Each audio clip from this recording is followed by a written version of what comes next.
Gracias, presidente. Gracias. Posterior a un proceso que comenzó el 26 de noviembre del 2018, con la presentación, discusión y aprobación del dictamen en la Comisión de Puntos Constitucionales, para ponerlo a discusión de este pleno el 14 de marzo de este año, advertimos desde el principio sobre las deficiencias y el trasfondo del contenido de dicho dictamen que reformaba diversos artículos constitucionales en materia de consulta popular y revocación de mandato.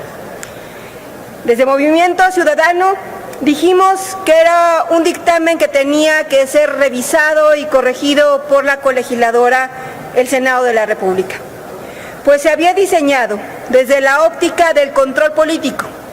Distaba mucho de ser un mecanismo de participación ciudadana y habría temores fundados de que pudiera ser una figura que, además de servir de mecanismo de propaganda en las elecciones intermedias para influir en la conformación de la Cámara de Diputados, también podría prestarse a una consulta que permitiera la permanencia del titular del Ejecutivo más allá del periodo para el cual fue electo.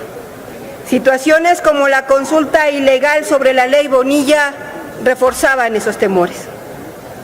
Con un procedimiento legislativo de constante resarcimiento por parte del Senado de la República, que culminó con la reforma a los artículos 35, 36, 41, 81, 84, 99, 116 y 122 de la Constitución, y la aprobación el pasado 5 de noviembre por esta Cámara de Diputados para dar trámite a lo establecido en el artículo 135 de nuestra Constitución, y 17 legislaturas locales que dieron su voto de manera favorable, finalmente se consiguió que la reforma se definiera el carácter ciudadano de mecanismos de participación ciudadano como lo son la consulta popular y la revocación de mandato, implantando controles que permiten alejar temores y restablece la ruta a seguir en caso de que la revocación surta efectos.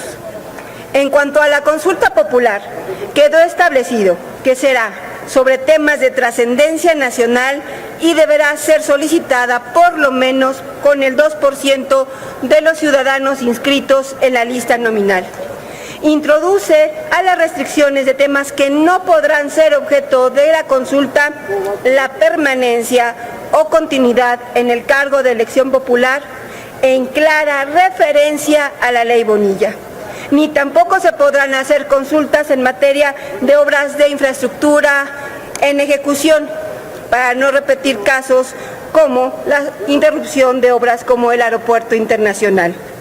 Y se confirma que solamente será la Suprema Corte de Justicia de la Nación quien resolverá sobre la constitucionalidad de la materia de la consulta. Al INE, escúchenlo bien, le corresponderá la organización, difusión y promoción de las consultas para garantizar su imparcialidad y solo podrá realizarse el primer domingo de agosto de cada año. Una modificación fundamental que el Senado hizo fue establecer que solamente sean los ciudadanos quienes puedan iniciar la solicitud para el proceso de revocación de mandato. Deberán ser al menos el 3% de los electores inscritos en la lista nominal, de al menos el 3% de las 17 entidades federativas. Será el INE quien convocará después de haber procesado las firmas de solicitud. Organizará el proceso de votación para la revocación de mandato, que deberá realizarse 3 meses después de haber cumplido el primer trienio. No podrá coincidir con jornadas electorales federales y locales y será por una sola ocasión en el sexenio. Prohíbe el uso de recursos públicos para la recolección de firmas, la promoción y propaganda relacionados con el proceso de revocación, así como la prohibición de contratación privada de medios de comunicación. Establece que es el Tribunal Electoral quien resolverá impugnaciones, hará el cómputo final y emitirá, en su caso, la declaratoria de revocación. En caso de revocar el mandato del presidente, se establece que provisionalmente la ocupará quien presida el Congreso y en 30 días el Congreso nombrará quien concluya el periodo. Con esta reforma Es la ciudadanía quien tiene la llave para activar mecanismos de participación ciudadana para incidir en las principales decisiones de nuestro país y para quitar malos gobernantes.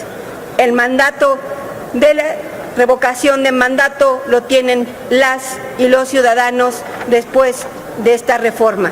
Y por supuesto, Movimiento Ciudadano está a favor de esta porque sí es un mecanismo de participación ciudadana. Es cuanto, presidenta.